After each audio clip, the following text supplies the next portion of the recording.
everyone. Today I will teach you about stillbirth. Let me tell you a story about a patient named Lily. She is 32 weeks pregnant. She has some pregnancy complications like diabetes mellitus, and also her blood pressure is raised. One night after dinner, she has some painful contractions. It was increasing more and more. Then she went to the hospital and the doctor examined her and sent her to the operation theatre. After delivery, they found out that during the process, the baby is dead. So I think you can guess now that what is the case. This is a case of stillbirth.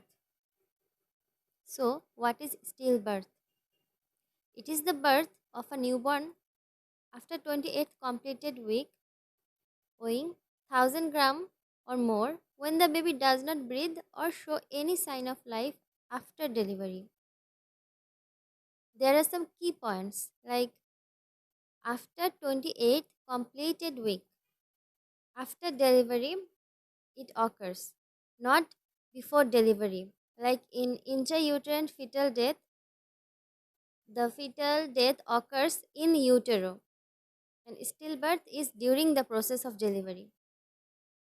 Such deaths include antepartum deaths, which is macerated, and intrapartum deaths, fresh stillbirths.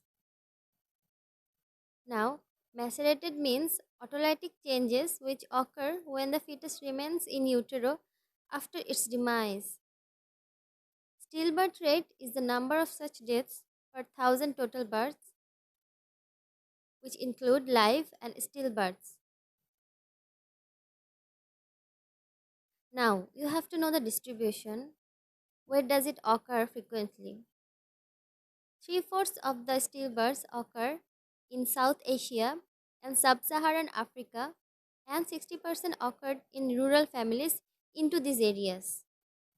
Now we will talk about some important causes of stillbirth and their main interventions. Patient has the right to know the causes of it. The common causes are birth asphyxia and trauma, 30%, pregnancy complications like abruptio placenta, preeclampsia, and diabetes mellitus. Remember the story? The patient had diabetes mellitus and also her blood pressure was raised. Then fetal congenital malformations and chromosomal anomalies, infections like malaria, syphilis, and HIV, and there are some unknown causes. For birth asphyxia and trauma, the proven interventions are skilled attendant at birth and effective management of obstetric complications. And for pregnancy complications, pre-pregnancy care and effective management of pregnancy complications are required. For fetal congenital malformations and chromosomal anomalies, preconceptional genetic counseling and prenatal diagnosis is a must. And for prevention of infections, effective care during pregnancy and labor is necessary. Clean delivery is a must. Now, there are some risk factors like mother's age over 35, smoking, drug use, and lost a pregnancy before.